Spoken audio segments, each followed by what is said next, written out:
오늘 저는 이 두 군데의 출애굽기 말씀을 가지고 출애굽이란 과연 무엇일까? 특히 출애굽은 우리가 아는 대로 두 가지 사건으로 구성이 되어 있습니다. 크게 보면 유월절 사건과 그리고 오늘 두 번째로 봤던 홍해 사건입니다. 그러므로 이 유월절 사건과 홍해 사건의 의미가 무엇일까? 그래서 주제를 유월절과 홍해 사건의 의미, 그렇게 주제를 놓고서 이 유월절 사건과 홍해 사건의 의미를 자세히 알게 되면 우리 성도들이 신앙생활을 하는 데 있어서 굉장히 큰 도움을 얻을 수가 있기 때문에 그 점을 한번 관련해서 살펴보고자 합니다. 무엇보다도 제 얘기가 중요한 게 아니라 그 정도 머리말을 가지고 본문으로 들어가서 정확한 본문의 뜻과 의미가 무엇인지를 보면서 우리가 말씀을 묵상하는 것이 좋습니다. 그러므로 먼저 출애굽기 제12장 27절 말씀을 다시 한번 그러한 의미에서 다시 살펴보도록 합니다. 출애굽기 제12장 27절입니다. 너희는 이르기를 이는 여호와의 유월절 제사라. 여호와께서 애굽 사람에게 재앙을 내리실 때에 애굽에 있는 이스라엘 자손의 집을 넘어사 우리의 집을 구원하셨느니라 하라 하며 백성이 머리 숙여 경배하니라. 여기서는 이스라엘 백성들이 왜 하나님께 머리 숙여 경배하였는가 하는 이유를 밝히는 문장입니다. 왜 그랬을까? 27절에 첫머리에 나타난 이유 때문입니다. 너희는 이르기를 이는 여호와의 유월절 제사라. 여호와의 유월절 제사가 있었기 때문에 그 의미를 알고서 이스라엘 백성들이 자손 대대로 여호와께 경배를 하게 되었다. 그 의미입니다. 유월절 제사의 의미는 애굽 사람에게 재앙을 내릴 때에 애굽에 있는 이스라엘 자손의 집을 건너 넘어 뛰시고 구원하여 주시기 때문에 여호와를 경배한다. 쉽게 압축을 하자면 심판 가운데 구원을 주시기 때문에 여호와를 경배한다. 그 말입니다. 그런데 특이한 것은 흔히 우리가 이 말이 좀 문장이 계속되게 되면 가장 중요한 단어, 의미가 있는 그 단어를 잘 잊어버리게 됩니다. 그것을 잊지 않고 캐치할 수 있는 사람이 그 뜻을 간파하는 사람이죠. 저보고 27절에 가장 중요한 단어 하나가 뭔가를 찾아내라고 하면 저는 뭔가를 알 것 같은데 여러분들 생각 어떤지 모르겠네요. 어떤 단어가 가장 중심 단어일까요? 바로 이 짧은 27절입니다. 출애굽기 제12장 27절. 어떤 단어가 전체를 설명하고 있는 단어일까요? 그것을 찾는 것이 주제어를 찾는 겁니다. 구원. 구원이라는 말씀을 하셨고 그 문장 속에 있는 말씀 구원. 잘 글을 보면서도 우리 머릿속에 잘 떠오르지가 않습니다. 왜냐하면 영적인 글을 적어놨기 때문에 영적인 의미를 깊숙이 깨닫지를 못하게 되면 그 단어가 무슨 의미를 지니고 있는지를 잘 가르쳐주지 않죠. 시간을 절약하기 위해서 제가 말씀을 드리자면 그것은 제사입니다. 너희는 이르기를 이는 여호와의 유월절 제사라. 유월절이라고 하는 것은 사실 제사가 아닙니다. 그것을 이제부터 말씀을 드리고자 합니다. 그런데 왜 모세는 제사라고 표현을 했을까? 이것은 복음과 관련 짓기 위한 성령의 가르치심으로 그렇게 단어를 세웠는 줄 저는 그렇게 짐작을 해봅니다. 유월절 사건은 여러분들이 잘 아실 것입니다. 원래 그것은 4월달에 있습니다. 애굽 땅도 남반부가 아니라 북반부에 있기 때문에 우리들의 고향이었던 한국이나 또 애굽이나 날씨 차이는 좀 있지만 다 온대에 속하고 있는 지역들입니다. 그러므로 비슷한 날씨라고 보면 됩니다. 그 말은 애굽 땅에서의 4월 중순경에 유월절이 있다, 첫 번째 유월절이 있다고 하면 한국에서도 계절이 그때쯤 된다는 이야기입니다. 그러면 그것은 봄에 속하죠. 그렇습니다. 그런데 이 4월달을 하나님께서는 유월절 사건 때문에 12장 2절에 가시게 되면 이 달을 너희에게 달의 시작 곧 해의 첫 달이 되게 하고 하면서 첫 달이라는 의미로서 아비월이라고 이름을 지어줬습니다. 그래서 유대인 달력으로는 출애굽 이후에 그들의 달력은 좀 특이합니다. 4월달이 정월달이 되어 있기 때문에 그렇습니다. 그것이 6월절이 그 정월에 들어갑니다. 그러므로 모든 유대인들의 이스라엘 사람들의 신앙생활의 시작은 어디냐 하니까 유월절 사건으로부터 비롯이 됩니다. 그럼 이 사건의 의미가 무엇인가 하면 원래 4월 10일쯤에 어린 양을 하나씩 각 집마다 선택해서 보관을 하게 됩니다. 혹시 식구가 아주 적은 집에서는 어린 양이지만 잡아서 하루 저녁에 다 못 먹기 때문에 이웃집과 나누어서 잡도록 이렇게 되어 있습니다. 그렇게 4월 10일경, 이제는 그들의 달력에 의하면 여호와의 명령으로 이제 정월 한 10일경이 되겠죠. 그때 선택을 해놓고 언제 양을 잡느냐 하니까 14일날 4일 후에 잡습니다. 그날 잡아서 그날 저녁을 어떻게 먹고 그날 밤을 지내게 되느냐 하니까 이 6월절 밤을 지내기 위해서는 어린 양의 고기를 전부 불에 구워서 먹습니다. 그런데 우리가 인생활 해보면서 양고기를 이제 들어 먹어 보았을 것입니다. 한국에서는 양고기를 먹어본 적이 전혀 없었습니다.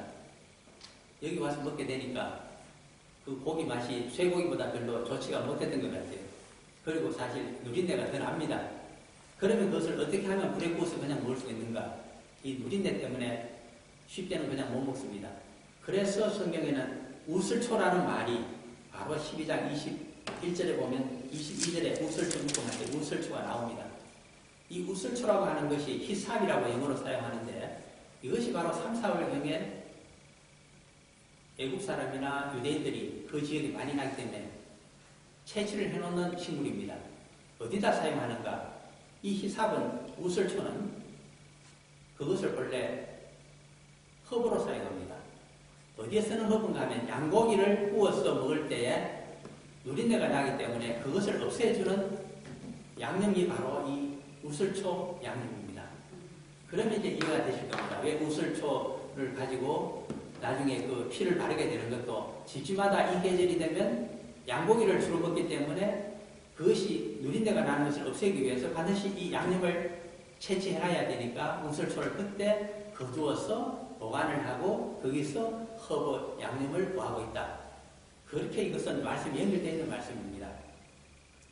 그래서 일단 우슬초에서 얻은 허브 양념을 뿌려가지고 구워서 그 밤새도록 먹고 있으면 어떤 현상이 발생되는가? 그 우슬초 묶음을 가지고 붓처럼 사용해서 이거 페인팅하는 붓처럼 사용해서 그 어린 양을 잡았을 때 피를 대야 같은 데 받아서 그것을 가지고 그 집의 대문이라고 하면 사실 보통 직사각형으로 되지 않습니까? 그런데 그것은 세 가지 구성 요소로 되어 있습니다. 상세하게 본문에 나오기 때문에 제가 말씀을 드립니다. 우리가 보통 아는 사람이 지나다닐 때 문을 지나다닐 때 옷에 설치거나 안 그러면 그 신발에 닿는 면적이 있습니다. 그것이 문지방입니다. 문턱이라 그러죠, 보통. 스레스홀드. 그 다음에 그것과 반대되는 것이 제일 위에 보면 대들보가 하나 올라가 있습니다. 문 위에 있는 대들보. 그것이 문인방입니다. 올려놨기 때문에 인방. 좌우에는 문기둥들이 있습니다. 이것을 설주라고 부릅니다. 자, 그러면 이제 압니다. 문지방과 위에 있는 문인방과 좌우 설주가 있는데 어디에다가 어린 양의 피를 바를까요? 한 군데 빼고 다 바릅니다. 그 한 군데 빠지는 곳이 문지방입니다. 왜 문턱에 어린 양의 피를 바르면 안 되는가 하면 여기에서 하나님의 섭리와 우리에 대한 배려하심과 돌보심이 있습니다. 그 길을 지나다닐 때는 우리 신발과 옷이 어떻게 될까요? 잘못하면 피가 묻게 됩니다. 그것을 하나님께서는 아시고 거기는 안 발라도 좋다. 그 대신에 좌우 설주와 문기둥이죠. 문인방에는 반드시 바르도록 하라. 그렇게 해서 취입을 하도록 했습니다. 그런데 그날 밤만은 이 우슬초 묶음을 붓으로 사용하여서 어린 양의 피를 좌우 설주와 문인방에 발라놓고 절대로 그 문을 나서서 외출을 하면 안 됩니다. 왜? 죽기 때문에. 그래서 그 집안에 머물면서 저녁 식사는 이 양고기를 잡은 6월절 어린 양의 고기를 구워서 먹게 됩니다. 그냥 먹으면 또 맛이 없으니까 어떻게 할까요? 옆에 누룩이 들지 아니한 좀 딱딱한 빵, 그것이 무교병입니다. 그것을 같이 먹고, 그리고 그 계절에 나는 선나물, 봄철에 나는 선나물에 어떤 것들이 있을까요? 대표적인 것이 민들레 같은 것들이 있습니다. 그렇죠. 네. 혹은 순박이 같은 것들. 네.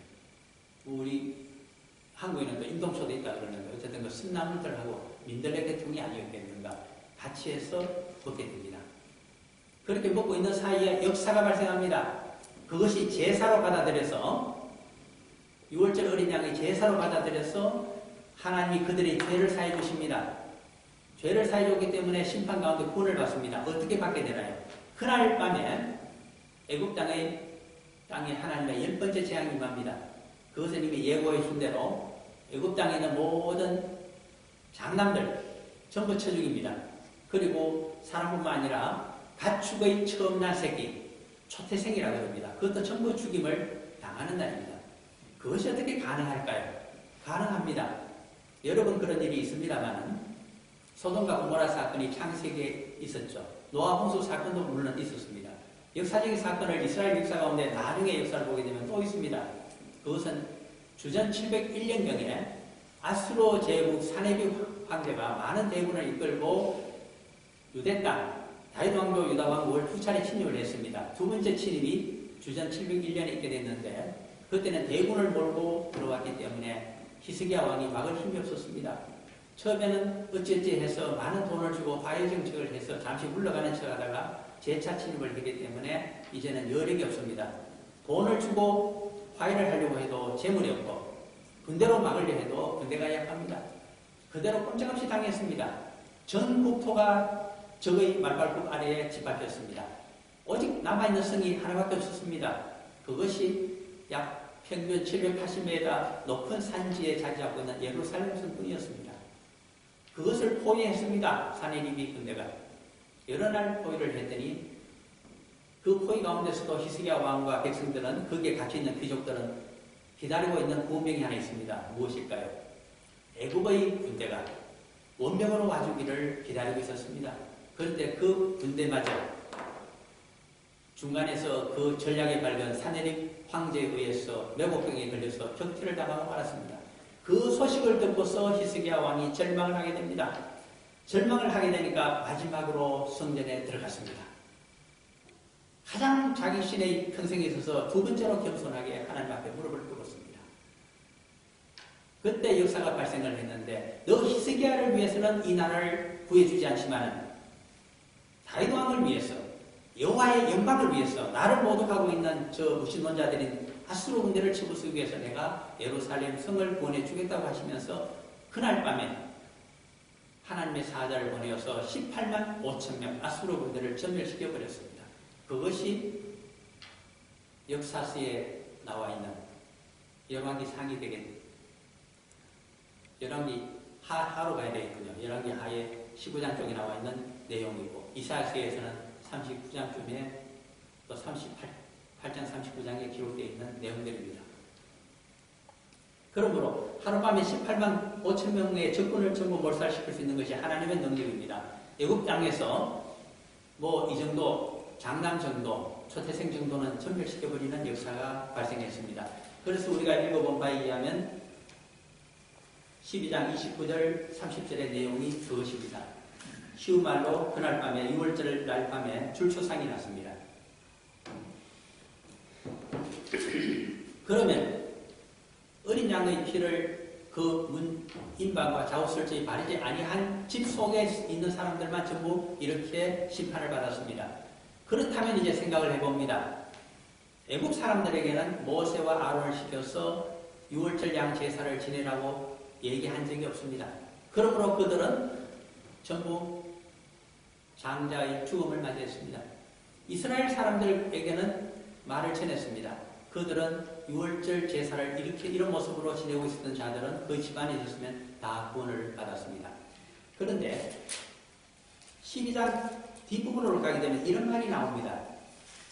37절과 38절에 보시면 12장 37절과 38절에 보시면 출애굽 한날 밤 어떻게 출애굽이 이루어지는가를 이야기합니다.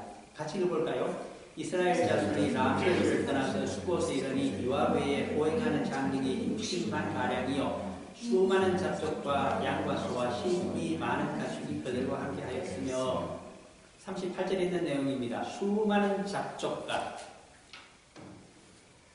이스라엘 백성이 아닌 여러 민족들이 그들과 함께해서 출애굽을 했다는 뜻입니다. 어떻게 이런 일이 가능했을까요? 그것은 하나님을 경외하는 자들이 이스라엘 백성뿐만 아니라 애굽 땅에 있는 여러 민족 가운데도 있었다는 것을 의미합니다. 그들은 이미 모세를 통해서 유월절 사건이 발생할 것임을 어느 정도 소문을 듣게 되었습니다. 그러므로 살 길을 모색했습니다. 어떻게 하면 될까요? 저 이스라엘 사람들에게 사정해서 노예로 살고 있지만 그들의 집에 가서 함께 지내게 되면 우리도 구원을 받을 수 있다. 그 때문에 어린 양의 피가 그 집 문에 칠해져 있는 집을 찾아 들어가서 사정해서 그날 밤에 함께 지낸 자들은 전부 구원을 받았습니다. 구원의 문은 어디 있을까요? 이스라엘 사람이 집에 있을까요? 아닙니다. 유월절 어린 양의 피가 있는 그 집안에 구원이 있습니다. 이것이 성경이 우리에게 주고 있는 유월절 사건의 의미입니다. 전부 쳐죽이는 그 과정에서도 와중에서도 여호와 하나님께서는 어린 양의 피가 있게 되면 그 집에 못 들어가도록 차별을 하셨습니다. 그래서 죽음의 천사들이 그 집을 들어가지 못하고 건너뛰게 됩니다. 그래서 유월절이라고 하는 것은 한자로 보게 되면 패스오버인데 건널뛸 유자에 건널뛸 월자가 같이 붙어서 건널뛰었다는 것을 두 번 강조해주는 말입니다. 6월절입니다. 그러면 이제 생각해 봅니다. 6월절 제사는 나중에 제사란 말이 예배로 바뀌게 됩니다. 복음으로 가게 되면. 그리고 6월절 어린 양으로 오신 분이 요한복음 제1장 29절에 세례요한의 정언에 의하게 되면 세상 죄를 지고 가는 하나님의 어린 양 예수 그리스도로 바뀝니다. 6월절 제사는 만민을 위한 예수 그리스도의 대속의 십자가 제사로 바뀌게 되는 개념입니다. 그것을 바라보고 주님을 찬양하는 것이 바로 예배입니다. 그래서 제사는 예배로 바뀌게 됩니다. 그런데 하나 아셔야 됩니다. 성도들이 십자가를 바라보고 자신의 죄를 회개함으로써 구원을 받았습니다. 가리움을 받았다는 뜻입니다. 우리의 죄를 건너뛰셨다는 것입니다. 죽음을 건너뛰게 되어서 우리는 죽음에서 구원으로, 심판에서 구원으로, 영생으로 가게 되는 은혜를 입은 자들입니다. 문제는 그런데 출애굽기에서는 6월절 제사만을 다루고 있지 않습니다. 그 다음에 14장에 가게 되면 그보다 더 성도들의 삶에 그리고 이스라엘 백성들에게 더 두려움과 구원의 실감을 해준 것이 홍해 사건입니다. 그것이 존재하고 있습니다. 그 의미를 이제부터 성도의 삶과 더불어서 반드시 살펴보아야만 됩니다. 시간이 그렇게 많지 않기 때문에 14장에 우리가 읽어본 그 홍해 사건의 내용을 제가 7가지로 간추려 드리겠습니다. 거기에는 특징적으로 3가지의 두려움과 4가지의 하나님의 역사가 함께 뭉쳐져서 홍해 사건, 홍해 구원을 이루고 있습니다. 첫 번째 두려움은 이스라엘 백성들이 6월절 제사를 드렸을 때는 별로 할 일이 없습니다. 명령하신 그대로 출애굽할 준비로 행장을 차려놓고서 어린 양을 잡아서 불고기 파티를 하면서 선나물과 무교병과 더불어 먹었지만 어린 양고기 한번 구워서 드셔보십시오. 상당히 여리고 맛이 있습니다. 그거 먹으면서 그냥 그날 밤을 지냈습니다. 초상은 애국 사는 집에 났지 자기들 집에서는 초상이 나지 않았습니다. 그것은 남의 집 불구경하는 것과 같습니다. 우리가 십자가를 바라보면서 예수 그리스도를 찬양하는 예배를 드리는 이유는 죽음은 이방인들에게 믿지 않는 자들에게 있었고 우리는 서민과 비슷해서 우리는 죽음을 보지 않고 지금 예배를 드리며 기뻐하고 있다는 데 있습니다. 성도의 삶이 항상 그런 것이랍니다. 그래서 항상 우리는 봉송을 부를 때 좋으신 하나님을 찬양합니다. 구원의 예수 그리스도의 은혜만을 찬양합니다. 예배를 잘 드리면 성공하는 구원받는 인생이라고 우리는 흔히 생각합니다. 그런데 그것은 절대로 아닙니다. 그것은 첫 단추이며 시작에 불과합니다. 출애굽을 6월절로 해서 와서 어떤 일이 발생할까요? 홍해 사건이 있습니다. 광야의 40년도 두려운 것이지만 그 모든 두려움이 하나로 합쳐서 자신들에게 덮쳐온 것이 바로 홍해가에서 발생했던 사건입니다. 이것이 우리 크리스찬의 인생길을 의미해주고 있습니다. 어떤 내용으로 되어 있을까요? 첫 번째 두려움입니다.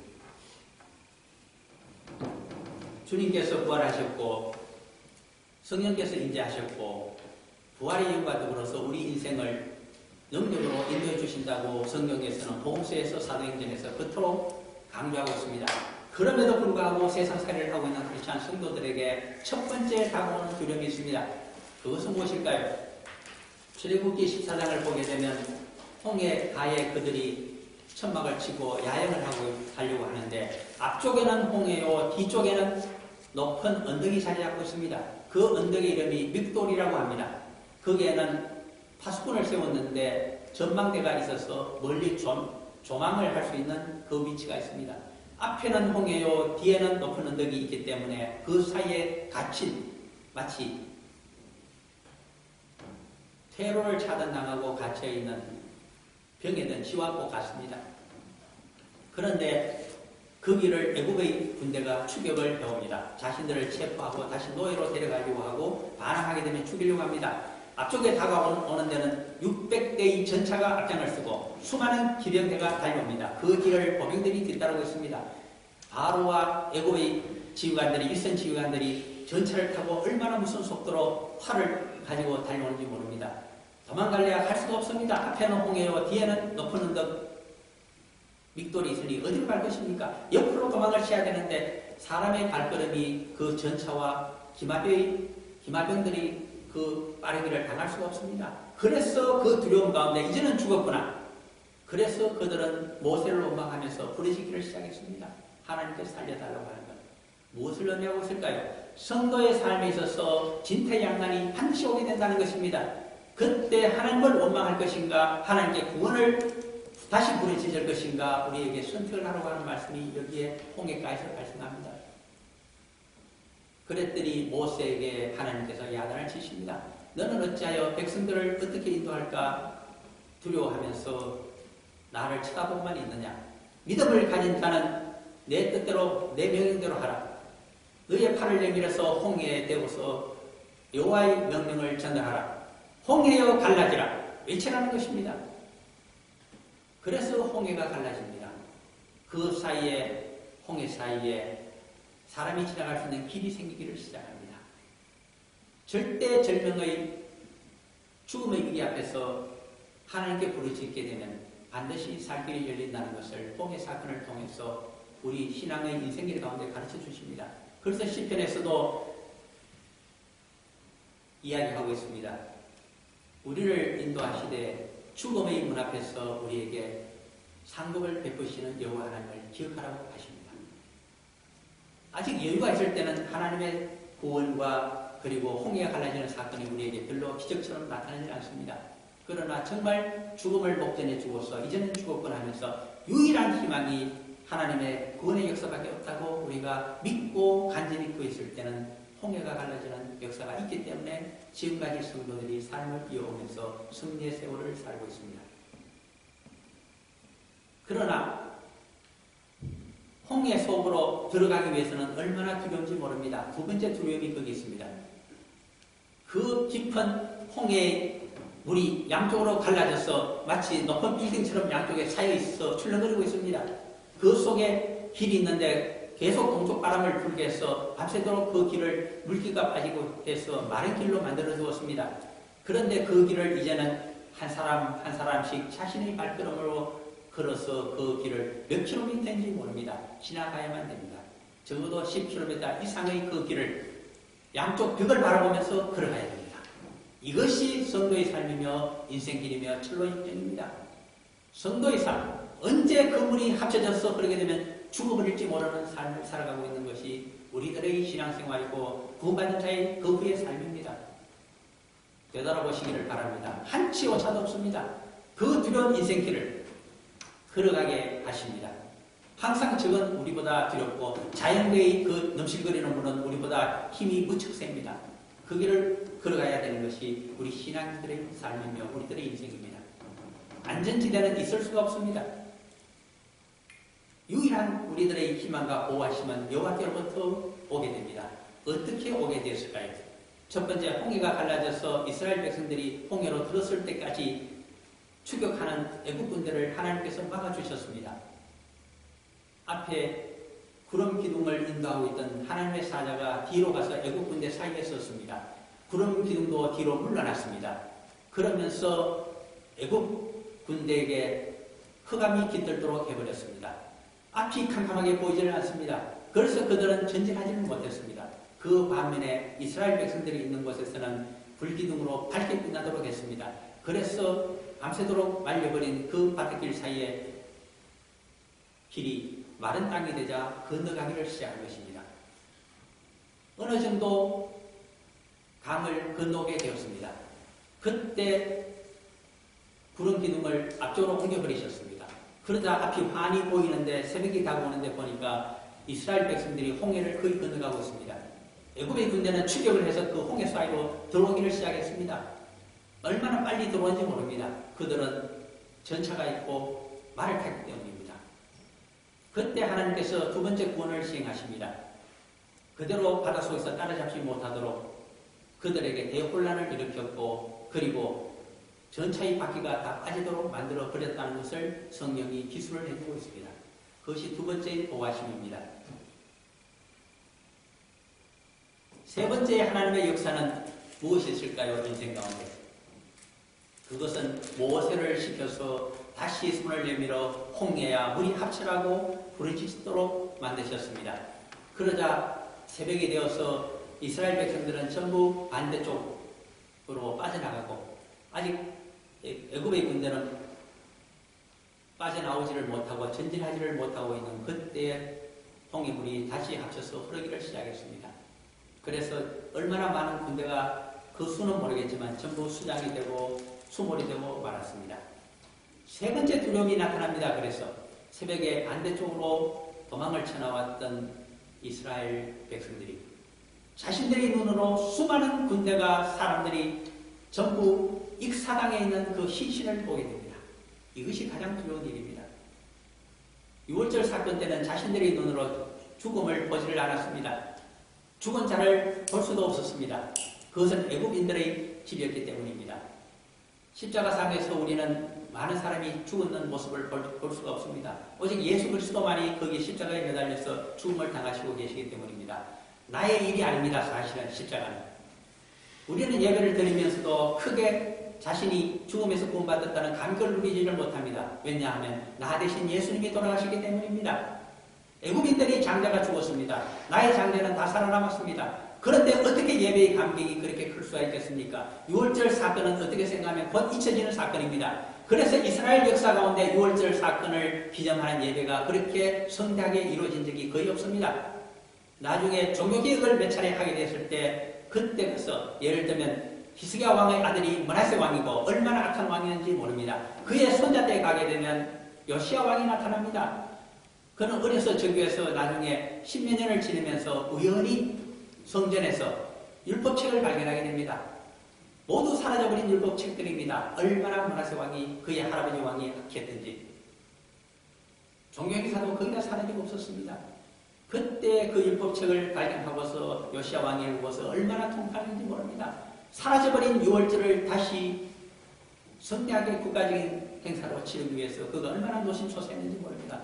하나님 신앙을 회복하지 못하면 6월절을 회복하지 못하면 6월절의 감격을 가지지 못하면 우리는 나라가 예언대로 망하고 말겠구나.